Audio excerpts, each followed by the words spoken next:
Hi everybody, welcome to video 3 of lesson 5 on modern existentialism. And the name of this fifth lesson is crafting our own story. And this is the last video of this fifth lesson, and it's a very, very important video. I always say this about my videos and the information that I share, but this one, gosh, I'm going to share something with you in a moment that it's just worth $1 million, friends. Like, I'm not kidding.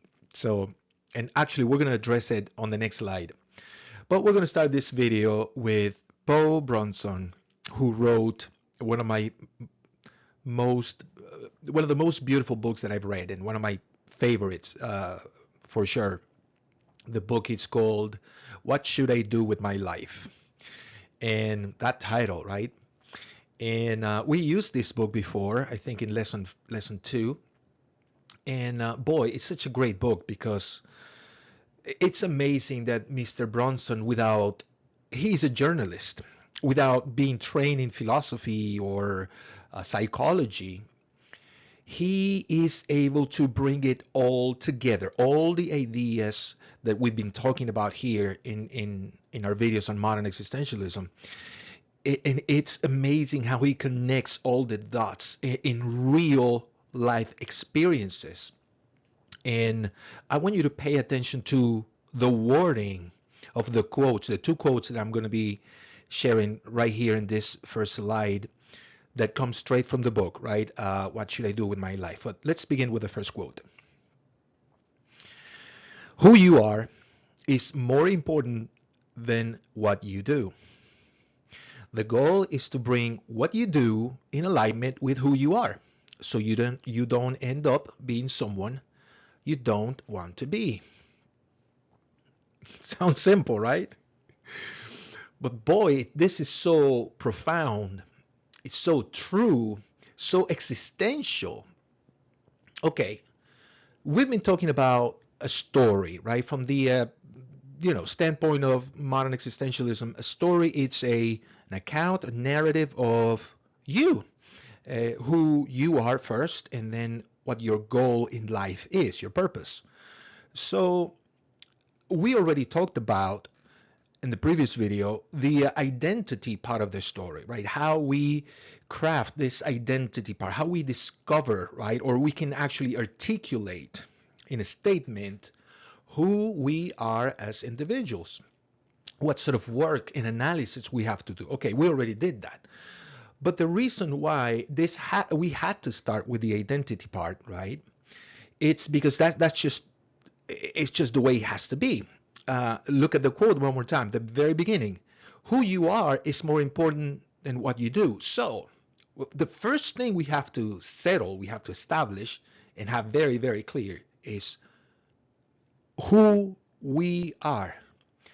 Who am I as an individual? I have to settle that question. I have to be able to not just settle it, but state it, articulate it in a statement. Okay, that's the first thing. Great. So once we know who we are, then we can proceed to the next thing, what we do. And I'm reminded here of a conversation I had with a relative. I think I mentioned this conversation before. We were talking about this relationship of your identity and your job, your occupation. And I was saying that those two things has to be the same thing, right? And my relative, she didn't like what I said because obviously what she does for a living has very little to do with the person she is. And she is, that kind of person who she thinks that a job is just a job. It's just a way for you to make money, right? That's the important thing about having a job, just make money. And the more money you make, the better the job it is, right? But we already consider some issues with that kind of mentality. And I'm thinking of this gentleman we also talked about in the first lesson, Ulf Kapp, who was an executive of IKEA, very, very successful, rich, who had to seek the counsel of a professional clinical psychologist because he was suffering, like, psychologically. There was something wrong with him and he was depressed and he did not know what was wrong with him. And It turned out during the therapeutic treatment or interaction, he discovered that, in his own words, this IKEA executive, that his job had nothing to do with the person that he is. He said, literally, there's none of me in my job. And he was suffering tremendously as a consequence. So there has to be an alignment for your own good between your job, what you do, and who you are. So, anyways, my relative, she said, well, I don't agree with that because I'm not defined by my job. My job does not define me. I'm not my job, she said. And I said, okay. I said, wait a minute, you're getting it totally backward. It's not like your job should define you, but it's the other way. You must define your job. It's not I am my job. No, it's more like my job is me, is who I am. Okay, so that's the goal. Once we understand who we are, okay, then we can proceed to find what we're supposed to do, right? The goal is to bring what you do in alignment with who you are so you don't end up being someone you don't want to be. I'm also reminded of this other friend that I told you about, Lisa. We talked about her in the first lesson. Lisa, who when she was young, she wanted to be an anthropologist, and she studied anthropology in college, and she ended up being an elementary school teacher for many years. And by the time we met, she was around 62 years old, so, and still working as an elementary school teacher. Visibly unhappy, a very, very unhappy person. And so there you go. You don't want to do something that has nothing to do with who you are, with what you're passionate about, what's really valuable to you. Now, the next quote I'm going to show you here, also from the book What Should I Do with My Life? It's a great example of somebody who is struggling with the same thing, with purpose, finding purpose. What her goal in life is, her mission.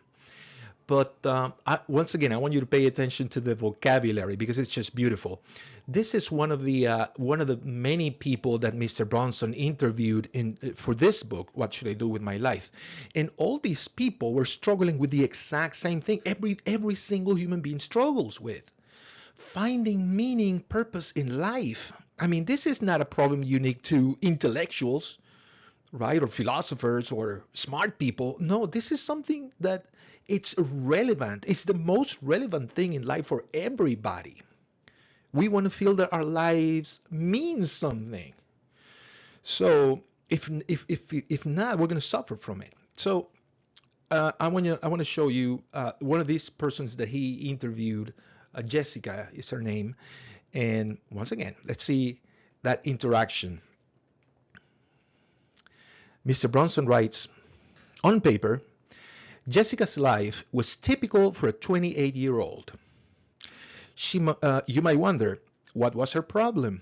She had a job, she was dating, she could go to the gym and get her nails done whenever she wanted. I mean, she was living a pretty good life for, being 28. It was a better life, but it lacked the focus and single-mindedness she was used to. She couldn't see the purpose of it. And that left a big psychological hole. I mean, I love this guy. Purpose. Psychological hole. And the need to understand your story, it's primal. So this man, he's a genius. He brings it all together. Purpose, psychology, story, identity. It's just amazing. And so I think I said this before. It's almost like Mr. Bronson, without his knowing, he applied all the principles of modern existentialism in his research for this book, for What Should I Do with My Life. And boy, I cannot recommend it enough. This book. It's an old book. I think it's a 2008 book, or maybe it's maybe older than that. I have to double check, but it's not a recent book.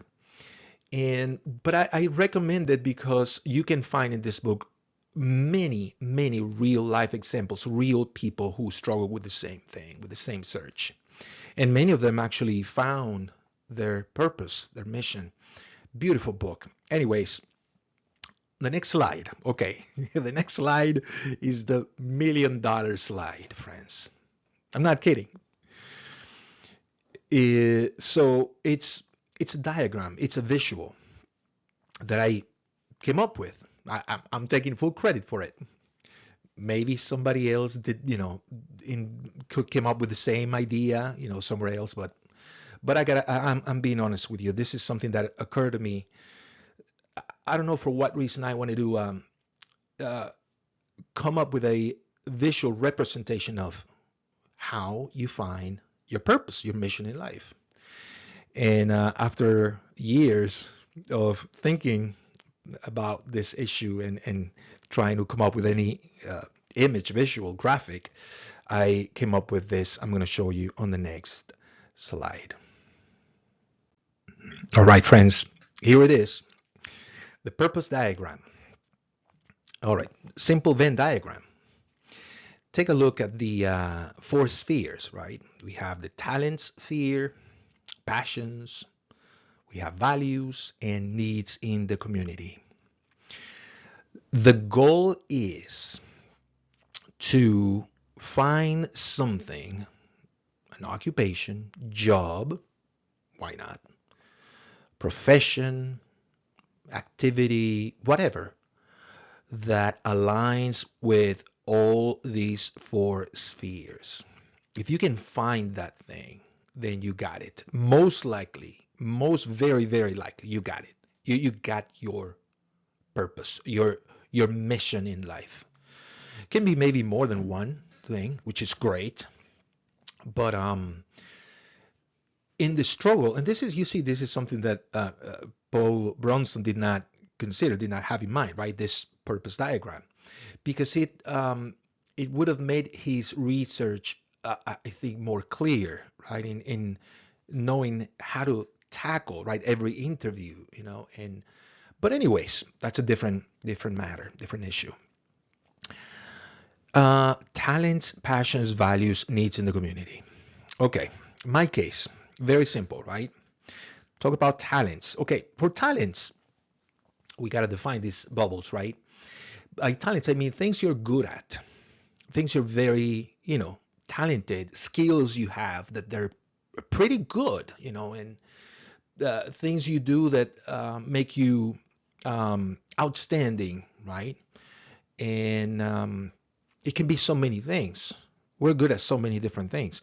But the good thing about the talents, though, is that you can, if you don't have talents, or if you are somewhat good doing some things, let's say fixing things, right? Um, you can you can develop those skills. So um, in my particular case, I'm an educator, okay, and that's my mission. I'm actually going to reveal that part of my story later. But okay, as an educator, okay, I'm looking at this diagram and considering the talents. Okay, I gotta say, I was born with some talents, like public speaking, for example. That's something, I mean, easy to me, like eating ice cream. It's just unbelievably easy, and it's funny to me how, when I look at people, trying to give a presentation, and they get so nervous and stressed, just talking to people. And I'm like, what's the big deal? Just talk. But I know that that comes naturally to me, always have. And I remember since I was, was it second grade in elementary school, I remember going to um, an event with my school, the elementary school, and we were at a theater full of parents, right? And And I sang in public, and for me it was like whatever, I just used to sing in my shower, singing in front of an audience. Just there's no difference. And I remember when I sang, man, my mom was so proud of me. But anyways, easy, easy, no big deal. But I know for some people it's not that easy. It's actually quite difficult. And well, the good thing about the talent is that this is something you can develop. This skills, right? You can just expose yourself. Just uh, go out and try to talk to people and engage in public speaking in whatever form. And the more you do it, the easier it becomes. So, okay, as an educator, I have to say, I have learned other skills, things that I was not good at, like using technology, for example. I still think I suck at technology, but that's one of the things that I had to teach myself. I had to learn, and skills that I had to develop, how to use a PowerPoint and that sort of thing. Okay, and lesson planning. So talents. I want to emphasize this in case you think, oh, I'm not good at that. I would like to be whatever, a doctor, but I don't have the skills. Well, you can develop the skills, but that's just one bubble, the skills. Next bubble is passions. Okay, and that is things that you are passionate about, things that you enjoy doing like tremendously. You have fun, you invest a lot of your time doing because it's just great, great activities. That can be many things. And values. Okay. Um, I gotta say that it took me probably about 3 years to work out this distinction between passions and values because for much time or many years, I used to put these two together like it was one thing. Like following Carl Jung. Carl Jung believed that your feelings, it's what we use to recognize what's valuable. Okay, feelings, passions, right? Um, so he believed that through your feelings, you recognize, you assess value. But then I discovered later on that there are cases in which your passions are can be in a separate category from your values.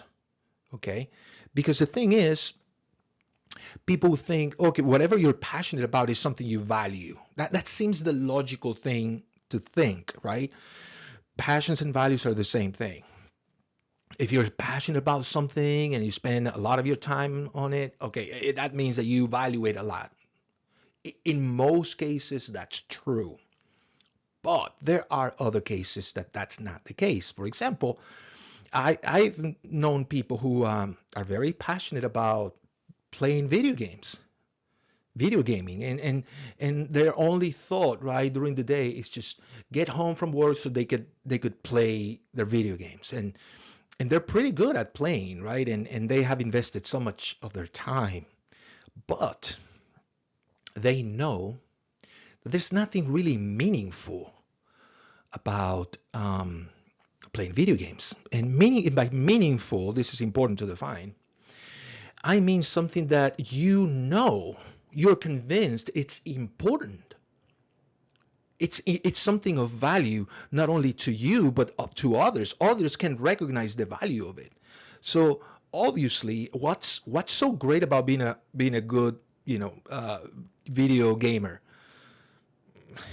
Mm, Sometimes when I talk to people about others who are consumed by this activity, this hobby, people refer to them as losers, right? People spend so much time playing video games. Excuse me. Mm. So these people, or many at least, they know there's nothing intrinsically valuable. Now, it's true that we can find things that we're passionate about and we can rationalize them into values. Okay, so I'm going to explain what I mean in a moment, but let's start with this. Uh, let's conceptualize values this ways. This way, a value is a rationalized passion. What does that mean? Okay, when you have a passion, there's something you enjoy, you love doing, and the moment you ask yourself, why do I enjoy doing this activity so much? The why question, right? So important because when you ask why, you're looking for a reason, and a reason gives meaning to things, to ideas, activities, whatever. So the moment you stop and ask yourself why I enjoy doing this so much, if you can come up with a good reason, then that passion turns into a value. Another thing that is important in values are meaningful, and they're meaningful also because you see that this is something that makes you, in a way, makes you a better person.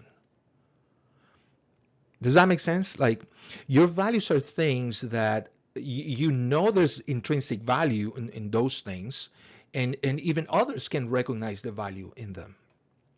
So it has some practical utility, the value. Hmm. Okay. Um, Once again, a value is a rationalized passion. In my case, um, I I discovered pretty early that I enjoy, that I really love explaining things to people, teaching. I absolutely love it. Like, and years ago I realized that even when I was sick or tired, having the chance to explain something to a group of people would fire me up, would give me energy, and it was just something really, really cool. So I could just teach and explain things to people all day, which is why I'm doing this, right? But you see, one day I asked myself, why do I enjoy teaching so much? I want to understand why. Excuse me. And I discovered why. And it's kind of a long story. I'm going to try to make it short. I enjoyed a great childhood.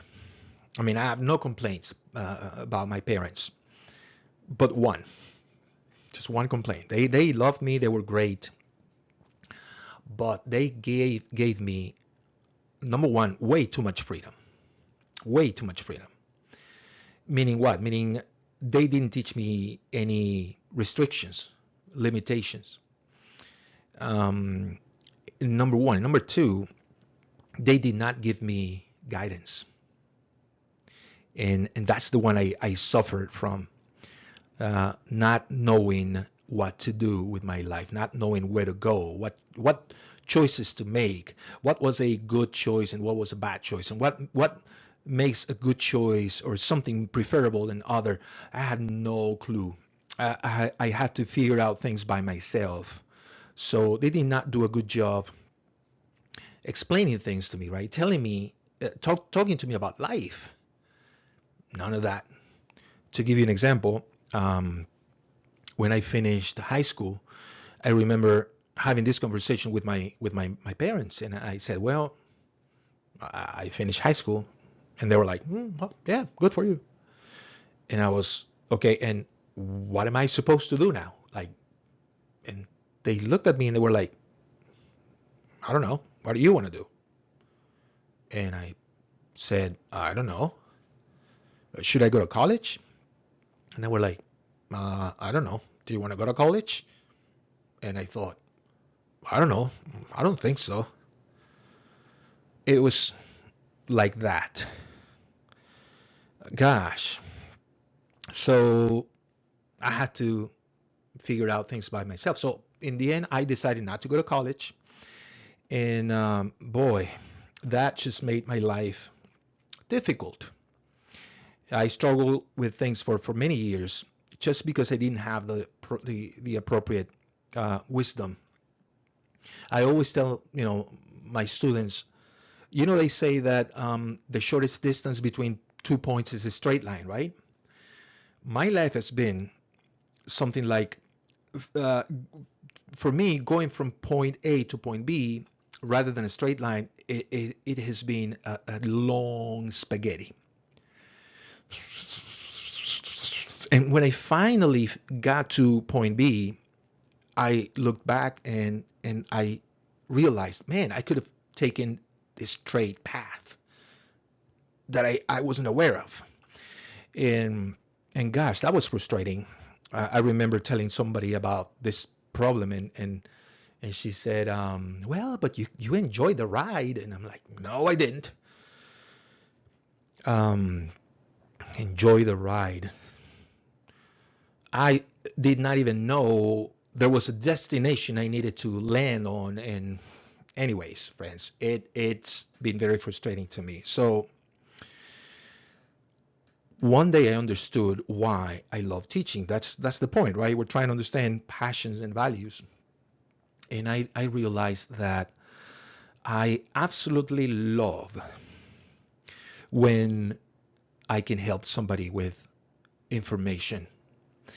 Um, it's sort of my revenge to life, let's say, right?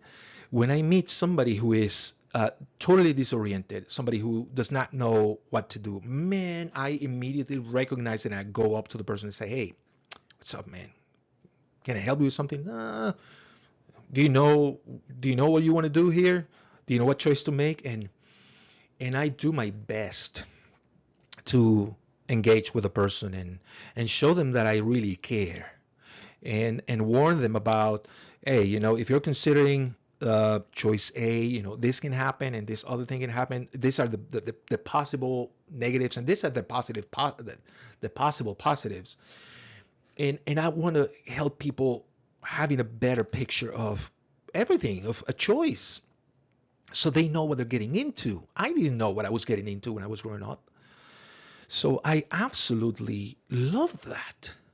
I love it, and it gives me tremendous satisfaction. Not too long ago, there is this there is this Peruvian restaurant very near a campus, and I go there often, and I've been going there for years, and I know some of the staff there just because of how often I go there. And there's this lady who works there, and she cleans up the tables and pick up the dirty dishes and stuff. And we always have like a little chat every time I go there. She says hi, hey, how are you? And we talk about whatever, life, family. And one day I was there, and she went up to me and she said, you are an instructor at CPCC, correct?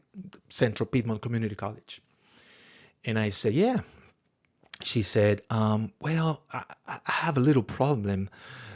She said, I have two daughters. They're twin sisters, and they were born here in the United States. This person is an immigrant, and she said they went to register because they just finished high school, and they went to register at CPCC, to take classes there. And one of them was able to register, and the other one couldn't.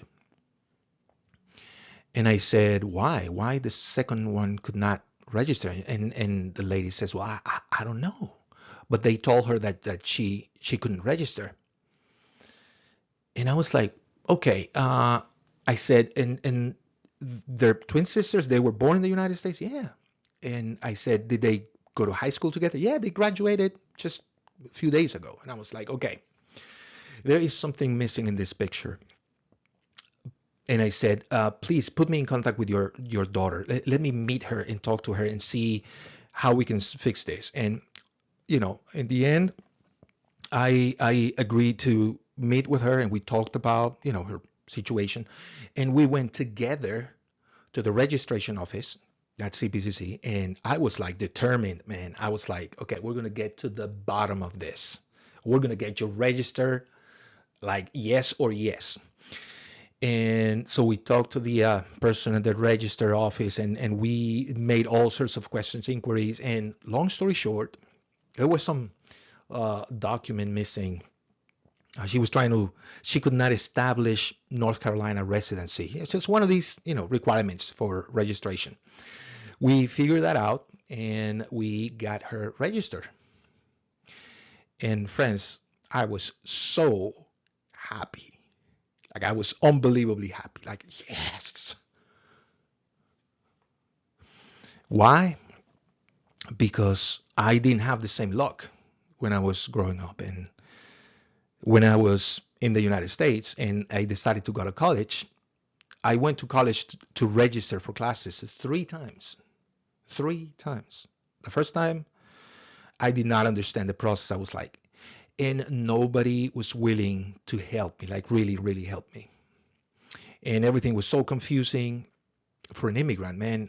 America, the way Americans do things, registration, all that sort of thing, it's just so different from the way we do it in our countries.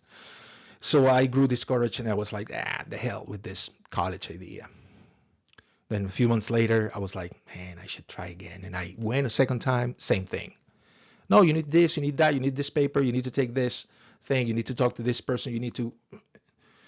And it was overwhelming and it was also vague. But again, I needed somebody to grab me by the hand and say, hey, this is the first thing you got to do. Okay, you get it. Okay, you get the steps.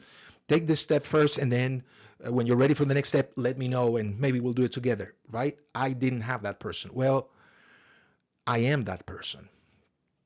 That's something that it's part of my purpose. I'm revealing it now. It's something that I live. That's what I live for. I I feel like, okay, once again, my revenge to life, right? They didn't do it. I didn't have that. Well, I'm gonna make sure the people around me, they have it. They have someone who can help them, who can give them the right guidance, give them the right information. So I don't want what happened to me to happen to anybody that I know. So I do this out of my school hours, and that's why when prior to marrying my wife, I told her, I said, I told you the story. This is not a job for me. This is my life. This is who I am. So at any time of the day, Sunday, whatever, if I have an opportunity to help somebody, I'm going to help them. So, okay, long story, right? To illustrate how something that I was passionate about, I am explaining things to people. Uh, why is that a value? Because I was able to come up with an answer. Why I'm so passionate about this? Oh, this is why. Because it's personal. I don't want others to go through, you know, the struggles that I went through, and that's really really important to me. It makes me feel great, and it's extremely very valuable to me, and it's something that others recognize as valuable, as cool, right? You know, this woman, the who works at the Peruvian restaurant, she was so happy, you know. One day I went to eat there again, and she was so grateful. She went up to me, smiling. She was like, "I cannot thank you enough," and she paid for my lunch. It was a beautiful moment. So you see what I'm saying? This is something that others can also identify as valuable, helping people in this capacity. So, okay, that's why teaching is not just a passion. It's something, it's one of my core values, right? It's part of my identity. I'm an educator.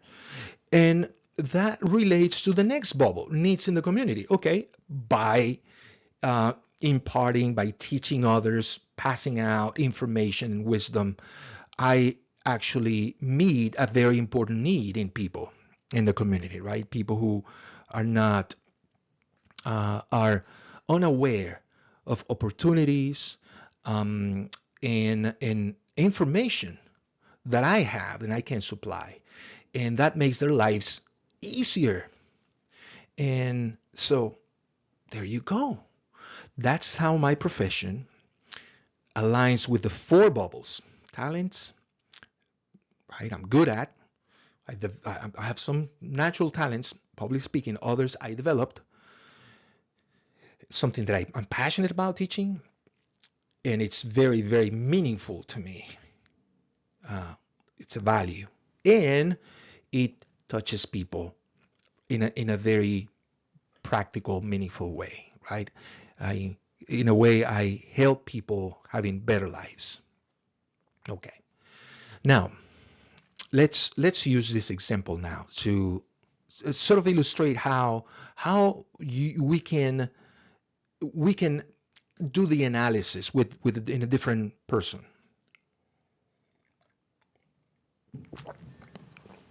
All right. Let's imagine there is this man.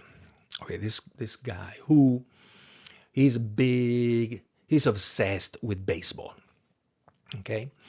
He watches, of course, the games, and he collects like statistic books, and he knows, has books of history of the game, and he knows a lot about the game, about baseball. He has invested a lot of time just buying, collecting, baseball cards, all sorts of things having to do with baseball. Okay, for this man, uh, baseball can be just a hobby.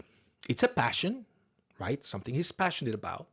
He enjoys doing. Time flies when he's doing his baseball thing, but it's not something meaningful. For him, it's just a hobby. Like, well, yeah, what can I do with my, baseball um, my love for baseball? I mean, what practical use can I have with that? Well, maybe it's just a hobby and that's it. So that is simply somebody with a passion. Period. That's it. Um, but what if this person thinks and go like, what if I do something with this hobby that I have? What if I can do something of practical value?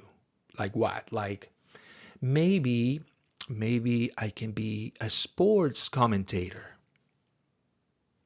right? Maybe I can be somebody who writes articles about baseball for a journal, magazine. Maybe I can work on television, right? Or maybe I can work as a, some sort of executive in a baseball team. I mean, so many things you can do professionally with baseball. Okay, well, now we don't have just a passion. We have a passion and a value. Now this person is seeing, okay, I can do something actually meaningful with this passion, something that others will be able to say, man, that's really cool. You have a job doing what you love. That's really cool. Okay. Now, talents. Well, if you're going to be a sports commentator, you need some talents, right? Some skills. Most likely public speaking, or you have to be good communicating, right? You have to be articulate, speaking or writing, and maybe you're not a great writer. Okay, and but that cannot stop you though.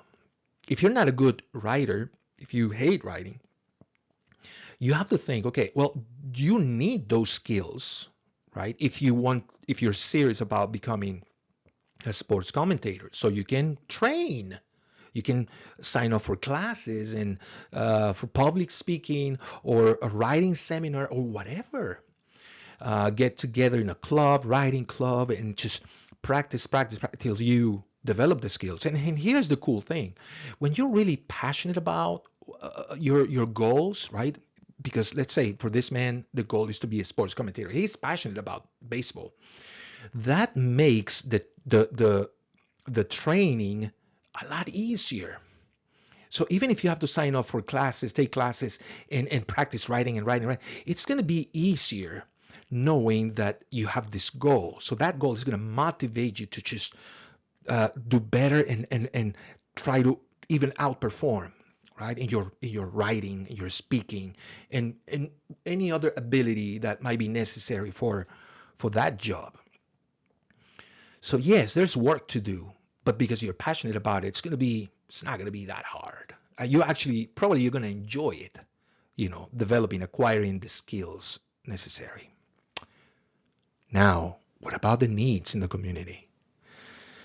Well, you can help people in so many ways with baseball.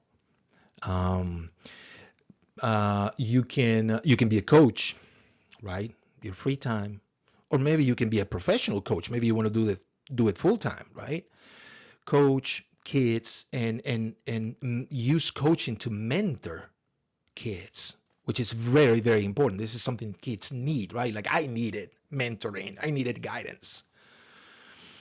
You can be that guy, that mentor, right? Or you can, I don't know, you can start an organization, a school, baseball school. That's fun, and help kids, especially, stay out of trouble, by playing a sport. And boy, there's many things you can do. You can have a positive impact in the community by with using baseball. That's what I'm trying to say. There's many ways. Maybe I'm not thinking of many other examples, but I'm sure there are plenty of ways to help people through baseball. And there you go. Maybe you end up being that person, right? A coach, and you're gonna love it. You're going to absolutely love it because your heart, it's there. You have the skills, it's meaningful to you, and it's touching the lives of others in a positive way. I mean, it's the thing. That's it. That's your purpose, your mission. Um, Now, when one of these, when you neglect one of these bubbles, okay, then you get a whole different life. And for example, um, I remember not too long ago, a student of mine, we were analyzing this diagram in one of my classes, and this student, he said to me, "Well, Mr. Molina, I agree with the talent, passion, and values bubbles, but I don't care about the community." And I said, "What do you mean?" He said, "I can do my job and be happy. I don't need to do anything for anybody." I said, "What are you planning on becoming? What's your career goal?" He said, "Well, I want to be an IT person. I want to just work with computers, programming, that sort of thing." And he said, I don't see any need for helping anybody." I said, "Well, have it your way. Good luck." But I gotta say, friends, the research has been done, and this is a well-known fact. If your life does not touch anyone's life in a positive way, there's always going to be something missing. You might make a lot of money, but you're not going to be fully satisfied. Like the example of that the person we talked about in the previous slide, Jessica, right? There was something missing in her life.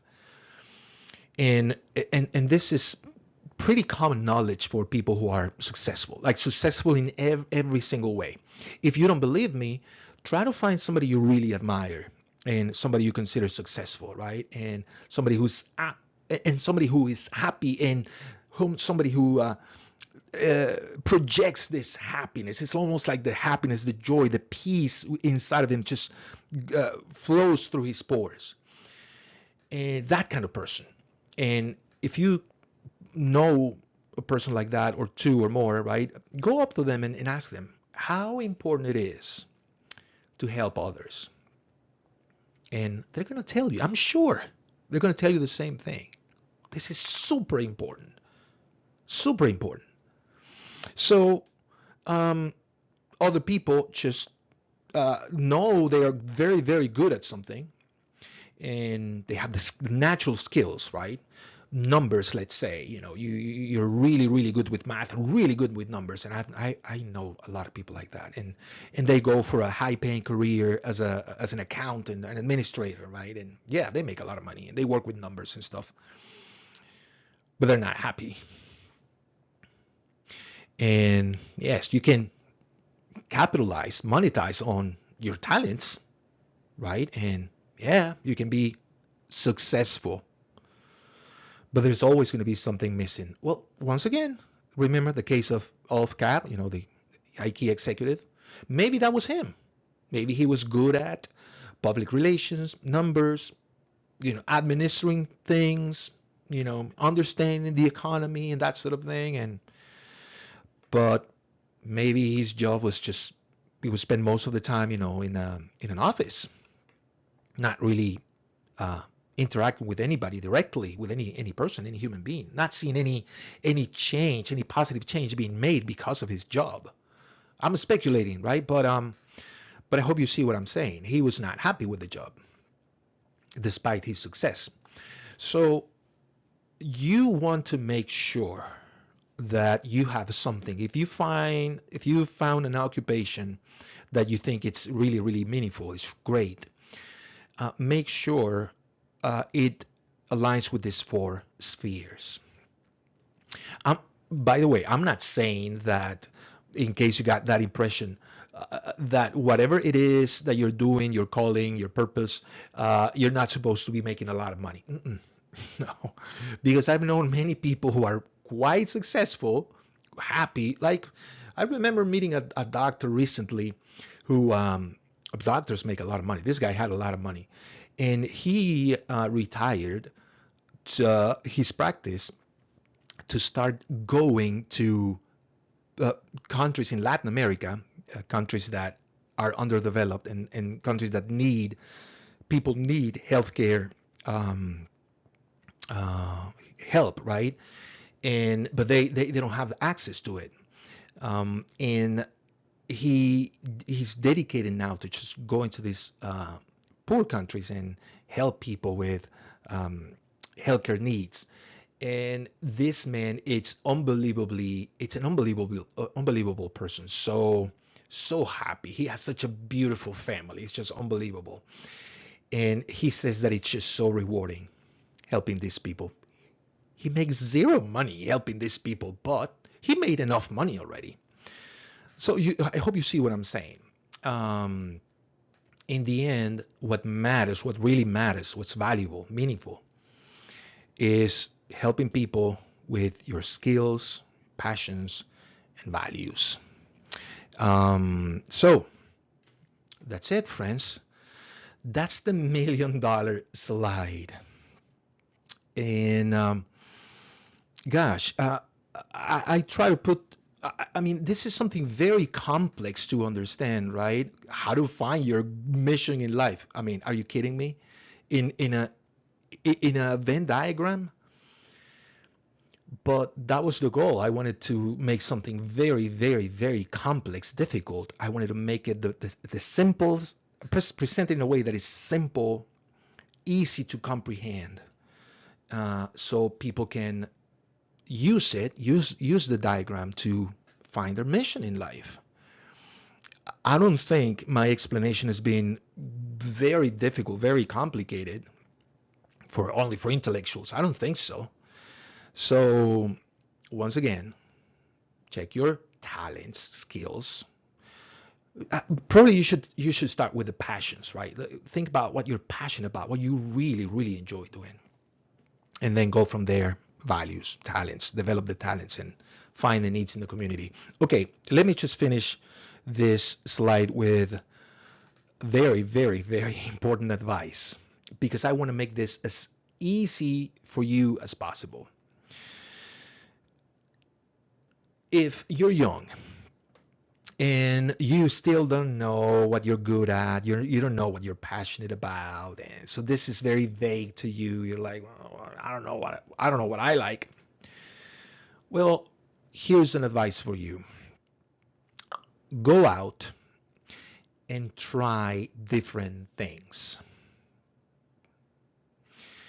Sign up for whatever, volunteering, doing anything, helping people in any way. Try, learning how to cook one day, or how to dance, or try whatever. Do volunteer hours in a bank. I don't know. Just try some different things. Put yourself in different environments, and trust me, One day you're going to find something that's going to click. You're going to go like, oh man, I don't know why I enjoy doing this so much. One day you're going to find it. You're going to find your passions. So, yes, get out of bed, man. Get out of your house. Get out of your routine and try different things. Now, for not too young people who are struggling with the same thing, how to find my mission in life. Okay, here's an advice for you. More than an advice is a question. Ask yourself, what bothers you? What bothers you? Like very deeply and personally. Is there something that you see, some wrongness you see in your workplace, in society, something that you feel very strongly that needs to be addressed, but it seems like you're the only person who really cares about this problem, or maybe other people agree. They say, yeah, well, that it's true, that's a problem, but they're not as passionate as you are. Uh, uh, They don't take it as personally as you do. Maybe something that it's maybe an injustice in our community, in our society, something that you feel that needs to be fixed, and you're just, oh, it's annoying. It's like, oh, somebody got to do something about this. Well, maybe that's your calling. Maybe you are that someone. And I'm telling you, it's a great way. This question, what bothers you, what annoys you, it's a great way of finding that mission, that purpose. I told you about my case, right? It annoys me looking at people being disoriented and being not knowing what to do, where to go. It's something that I'm like, no, no, no. I got to do something. I feel like I have to do something. I must. Because it annoys me looking at people making wrong choices, right? Not knowing what they're doing and what they're living for. It's like really, really, really annoying to me. And here I am doing something about it, right? Recording these videos. So maybe you can do both. Maybe you want to try different things and ask yourself that question at the same time. What bothers me? What annoys me? And I think that's a good way. And if you find something, okay, you find something that needs to be fixed, and you're like, you identify, like, yeah, maybe I can be the person that fixed that problem. Then look at the purpose diagram, okay, and ask yourself, do you have the talents? Do you have the skills? Well, you can develop them. It's a passion. It's something you're passionate about. Do you see the value in that passion? Do you think you can find meaning? Ask yourself why that thing bothers you so much. And if you come up with a meaningful answer, then that's it. That's a value. And finally, is that going to make the community or people better in some realistic, practical way? Well, if you answer yes to all those questions, that's it, my friend. That's it. So here is the answer to the age-old, timeless question. What should I do with my life? How should I find a purpose? What's my purpose in life? This is how you find out, friends. So I hope this has been helpful. Okay, I have a couple of more slides, actually 3, before closing this video. So let's go to the next slide. Let's go back to The Second Mountain, this book by David Brooks, because there's 2 quotes that I want to share here with you. Here's the first quote. According to David Brooks, our commitments give us our identity. They are how we introduce ourselves to strangers. They are the subjects that make our eyes shine in conversation. They are what give our lives constancy and coherence. Right? Wrong. With capital letters. There is some truth about the statement, though. The problem is that Mr. Brooks got it backward. Okay, and I'm showing you this quote because I'm hoping you are able to recognize, to detect the logical mistake, right? And you can see it in the very first sentence of the statement. Our commitments give us our identity. That is absolutely wrong. It's the absolute opposite. It is our identity that informs our commitments. That's the flow. That's the logical flow, and it's not the other way. If you if you think about the word commitment, right? Um, okay, the most the easiest example is our job, right? This is probably the most common and most important commitment that people make, right?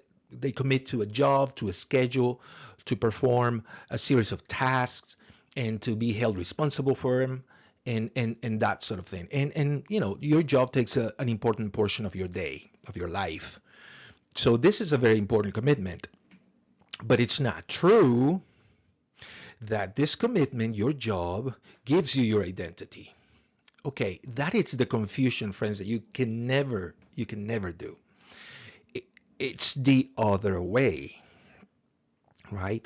Once you understand who you are and you fully have a grasp on your identity, okay, then you can proceed to make commitments that align with your identity. Another commitment is a career, right? That's another major commitment we make, right? Most of us going to school and dedicate at least 4 years of our life studying to become a professional in a particular discipline. And I'm thinking of Claire again, this former student of mine, who she's still studying literature. I told you her story, Claire. It's she is passionate about books. She loves books, and she reads 2 3 books at the same time. And because of her love, her passion for books, right? Something very important to our identity, our passions, right? She decided to study literature, obviously, but the decision was based on her values, her passions, her identity, something that was really, really valuable to her personally, right? Books, literature. So, and it's obvious that some people, make this mistake, confuse the commitment with the identity, right? But it doesn't flow, from commitment to identity, but it's the other way, right? From identity to commitment, and then everything else makes sense. Everything else in this quote, right? When we make those kind of commitments informed by our identity, then these commitments, we use them to introduce ourselves, like, right? In the case of Claire, maybe that's probably one of the first things she says when she introduces herself to somebody new, that she is a literature major, right? And many of us do the same with our profession, like I do with my profession too. I mean, I introduce myself many times as an educator, right? And obviously, these commitments make our eyes shine in conversation because we love what we do when what we do stem from our identity, from who we are. So, okay, so I hope you're very careful, right, when you hear people talking about this issue of identity and the relationship with the job, career, commitments, and so on. The next quote that I want to share, it's a beautiful quote from the same book. And according to David Brooks, a person who has found his vocation has been released from the anxiety of uncertainty. What a powerful statement, friends, because it's so true. Once you found your vocation, your mission, your purpose, you have answered the most difficult question a human being can ever struggle with, right? The question, What should I do with my life? What is the meaning of life? What am I supposed to do? How am I supposed to live? What am I supposed to live for? Those are the very variations of the same question, right? Of a concern with purpose, with your mission, your vocation. And once you have that settled, oh gosh, life becomes so much easier and meaningful, and it sort of makes sense. It just clears the way for you, gives you light, allows you to see things better from a much better perspective, right? You know where you're going. Your life has the direction, right? So I remember, speaking of commitments and identity, I just remembered, um, right after my divorce, I was struggling financially, I have to say. I had two part-time jobs. I was working at two different community colleges. In one community college, I was teaching philosophy part-time, and on the other community college, I was teaching ESL part-time. So, and I was looking for a full-time position, right?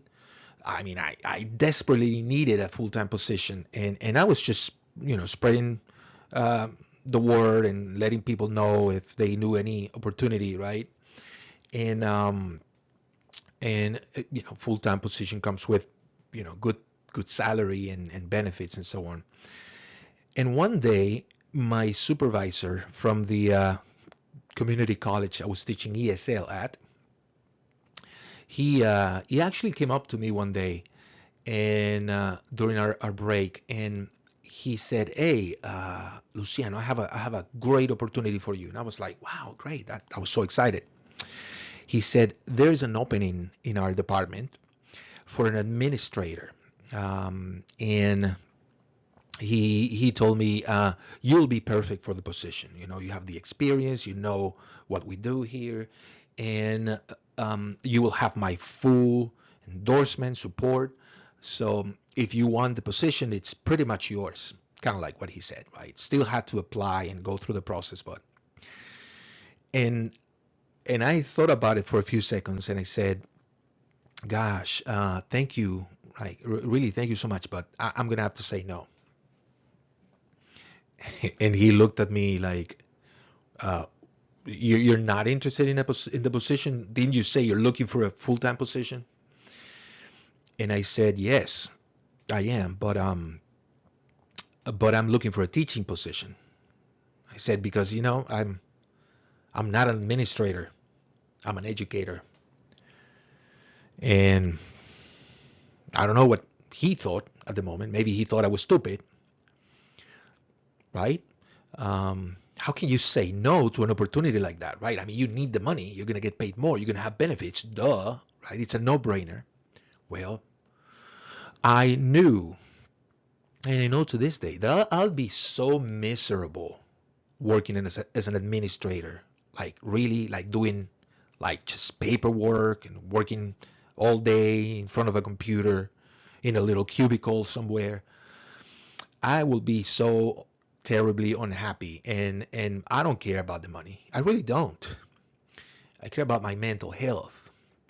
I care about having meaning in life and purpose and joy and peace, inner peace. That's what I care. That's what I prioritize.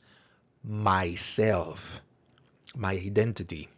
So I was going through difficult times, but trust me, it was not anxiety, producing, rejecting this opportunity, because I was so my mind, my eyes were on the prize. I knew my destiny. I knew what I wanted, my goal, and I was set right on finding a teaching position, full-time teaching position somewhere. So yes, I don't have to drown in possibilities and uncertainty. And I say it that way. I put it that way, friends, because this is a big thing. This is a big issue, right? The issue of anxiety and uncertainty. People who I've known a lot of people with mental health conditions, mostly anxiety and depression, and this is a very common feature of these people, right? That they don't have a sense of direction. They don't know what they're living for. Their priorities are not clear because their identity is not clear to them. So they don't know what they should pursue. And people, for example, with OCD, with obsessive compulsive disorder, and these people, you might be familiar with this condition. These people need to have in their house everything in the same spot, right? There's a designated spot for everything, for the water bottle, for the pen, for the computer, and they in their house they move around the house, they do their things, their chores and whatever in the always the exact same way, like everything it's a ritual, right? They ritualize everything, how they put on clothes, how they take a shower, they grab the soap with one hand, and then with the other hand they grab, the shampoo and things like that. And these people they crave for certainty. So that's why they do those things, because they feel they're in control. Their life is easy because it's predictable. They know what to do, how to do it at every single time. Because if you take one of these people with this condition, and let's say you take them and just you put them in a totally different place, and you say, hey, you're going to live here from now on, totally different place, these people would freak out and will get probably a panic attack or a severe anxiety attack because they would not know what to do. Everything in front of them is just speaks uncertainty, and that is a major cause of anxiety and depression, right? So there's so much that they don't know about this place. They don't know anything about the place. But when you do know about your vocation, about your purpose, oh gosh, you have answered the uh, the ultimate question, the ultimate why question, right? Why am I here? And do you remember Nietzsche in that statement? He who has a why to live can endure almost anyhow. If you have an answer to a why question, to this why question, right? Why am I here? Man, you can put up with so much. You can endure so much. In other words, you can endure things because it gives you strength. Knowing your purpose, knowing your direction, knowing what you're living for gives you tremendous strength and resilience. Like in my case, right? Struggling financially, I had the opportunity to work full time. I said, nah, no. I mean, it wasn't even um, a dilemma for me, something that I needed time to think about. No, I mean, immediately I was like, thank you, but no, that's not who I am. My commitments stem from my identity, and that's not a commitment I'm willing to make. So that's the existential way to live, friends, and it's the best way to live. Um, you're going to be released from the anxiety of uncertainty when you know what you're living for. So now let me reveal to you the second part of my story, my purpose part, my purpose clause. And we already talked about the identity clause, right? It has to go at the beginning. It has to be the first thing in your story. And mine is I am a Hispanic educator and a follower of Christ. Now, what's the second part? What's the purpose? Whose mission is to help and empower others with information, wisdom, and encouragement. Yes, because encouragement, it's so important. It is so important. I I didn't get a whole lot of encouragement growing up. or wisdom, guidance. I told you the story because it's true. There are times when you really need someone to give you a little push, someone just to tell you, that they believe in you. And gosh, that is so important. And part of my mission. You have no idea.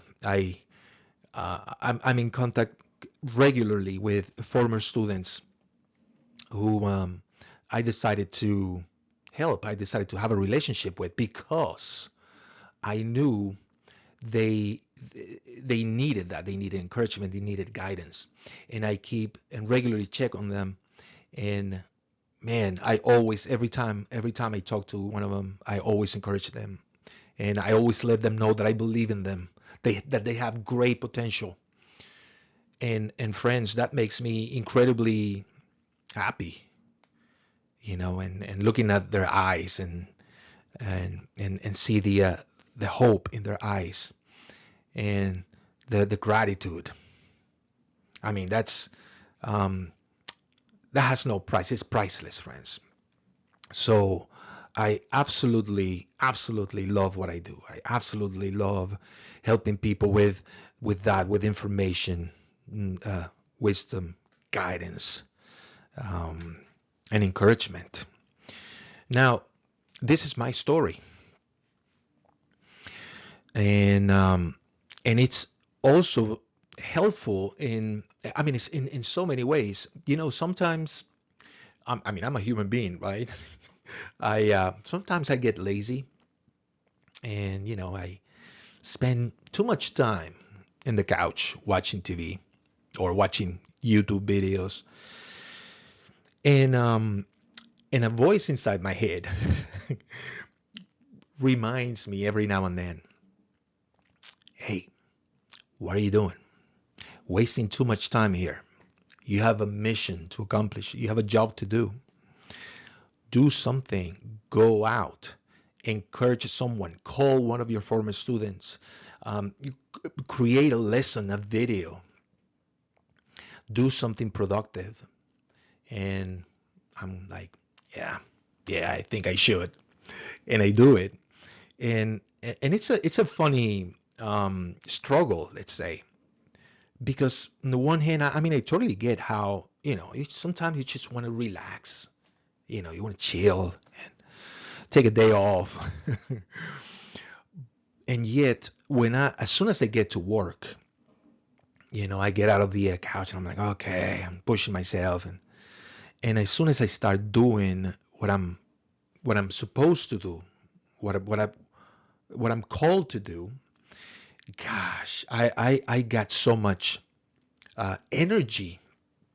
I got so much energy, and it's so satisfying, like making these videos and stuff. So that's why I said in the previous video, I'm gonna die teaching, my friends. I'm not retiring. I can't. You can't retire of yourself, right? That means death, in other words. So I'm always going to be teaching stuff. Now, this is my story. And my advice, friends, my encouragement is for you to come up with something similar, with a similar story. I mean, after watching this video, I'm sure you have a pretty good idea of how to do it, how the process goes. Start with a self-definition. Ask yourself what you're passionate about. Um, well, actually, that's the that's the second part. Ask yourself what it's very, very important to you as an individual. We've talked about this many times before. Your values, and try to see if you can articulate, right, some sort of self-definition, right? Just like you see on the screen. I am a, and fill in the blanks. Um, and try to make it as detailed as possible. Okay. So it's a lot of work, right? You got to consider so much stuff like your experiences and your passions and all sorts of things. And then, well, once you have something clear, something that looks, pretty good, for an identity clause, okay, then try the purpose diagram and see if you can find something, a calling, a vocation. Remembering that question, right? What bothers you? What bothers you? And also keeping in mind the fact that you need to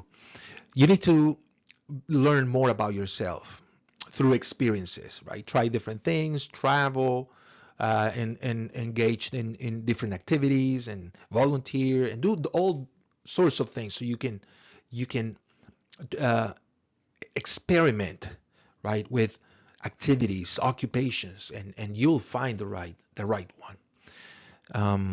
So try to do that. Try to have your story articulated like something like what you see on the screen.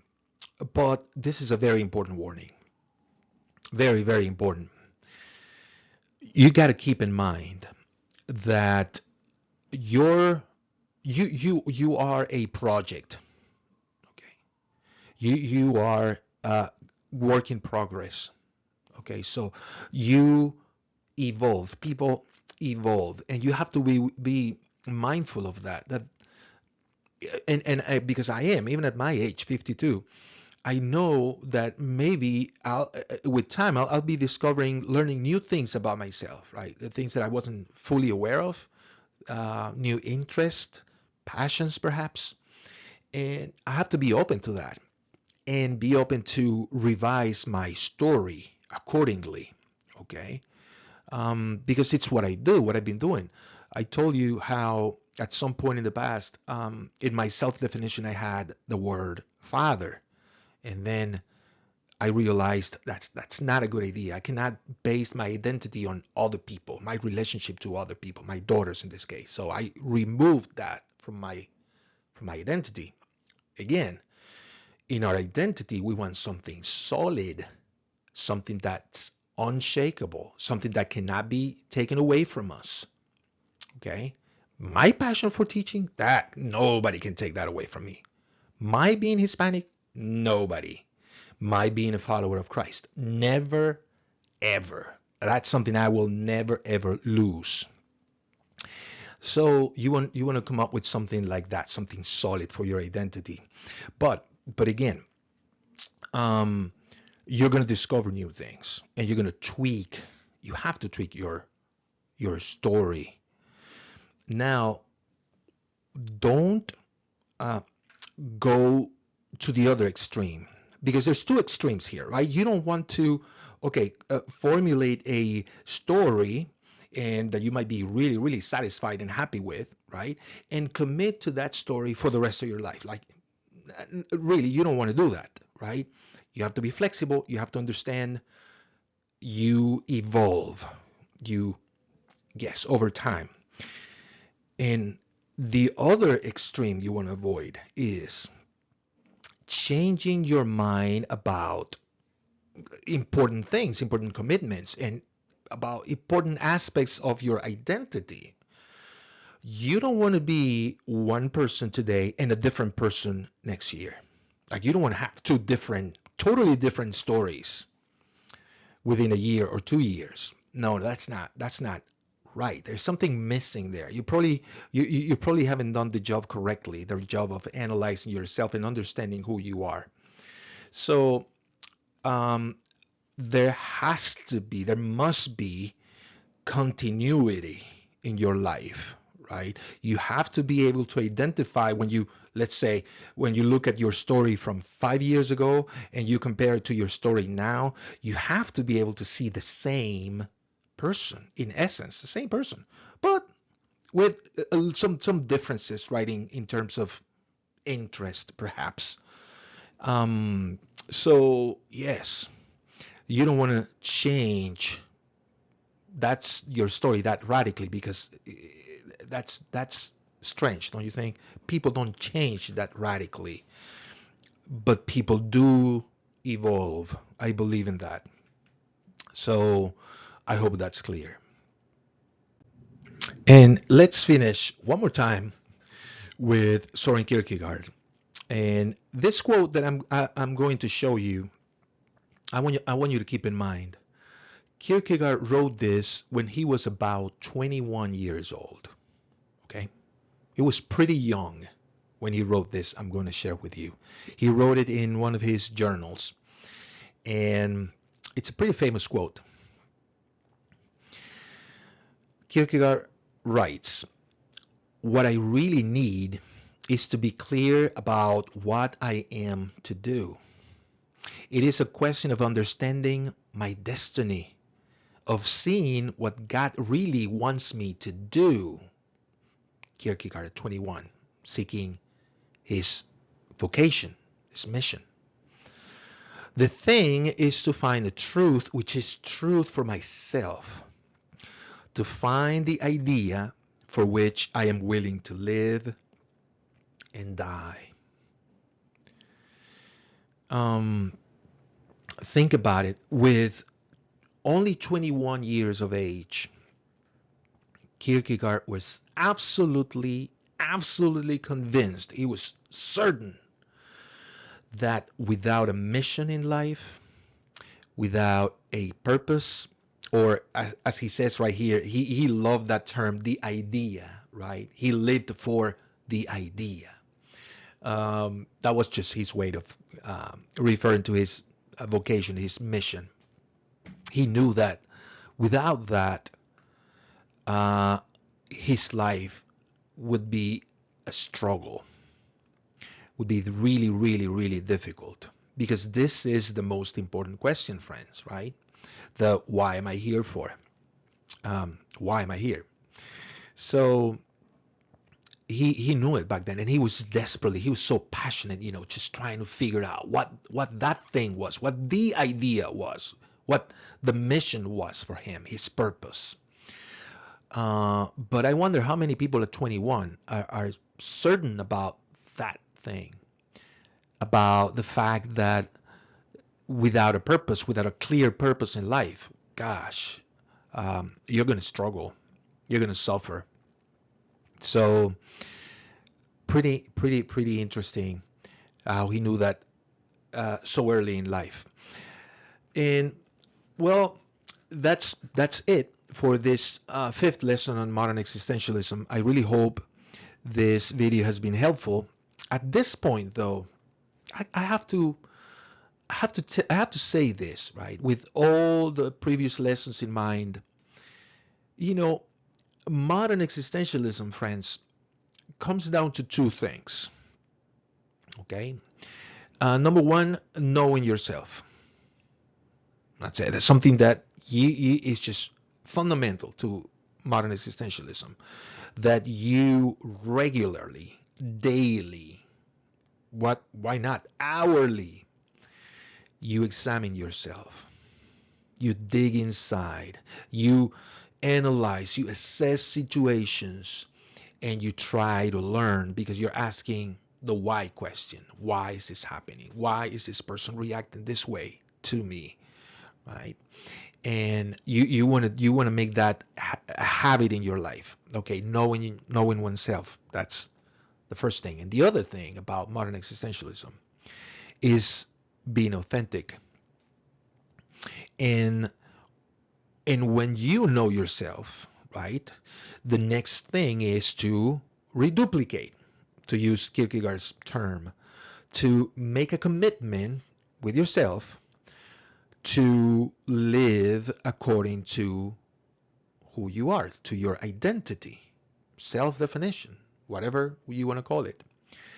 So that's it. So everything you do, every commitment you make, every relationship, right, that you're going to establish with someone, everything you do, every activity, right, must be an expression of who you are. Even if you are trying something new, let's say, you're trying something new, and somebody says, hey, I didn't know you liked whatever, basketball. Let's say you want to try basketball, playing basketball, learning the game. And even if you're trying something new that you never did before, well, you have to be convinced of why you're doing it. And maybe you're doing it because you're experimenting, right? You're trying to find your calling. You're trying to see what you're good at, what you're passionate about, right? You need to have an answer why you're doing what you're doing. So yes, so everything you do must be an expression of who you are. So you are the same person at home, at work, at school, and when you're by yourself. You're the exact same person. That makes life so much easier, friends. Um, because when you're not, right, when you act out differently in different contexts, it's like, okay, then people are gonna recognize it, that you're not genuine, you're not authentic. And once again, we've said this before many times. You're gonna suffer. You're gonna suffer psychologically. So that's not good. Commit to be who you are. And that's pretty much modern existentialism in a nutshell. Now, knowing yourself and being authentic. Uh, that does not mean that we're done. I said this previously, right? That we still have 2 lessons to go. The next lesson we're going to do, I'm very excited about because it's a lesson that I use for my ethics class, my intro to ethics class. And we're gonna talk about the ethics of modern existentialism, or the existentialist ethics. And it's one of my, if not my students' favorite lecture. As a matter of fact, I gotta say, the whole idea of putting together these videos came from my students right after the lecture on existentialist ethics. They insisted that I should record my lectures and post them on YouTube and stuff. So I'm pretty sure you're gonna enjoy them, enjoy the next lesson, and then we'll have one more lesson, and that will be it. That will be the final lesson. Just 7 lessons on modern existentialism. So I hope to see you in the next lesson. I hope you continue watching, and I hope this information has been helpful to you. See you next time.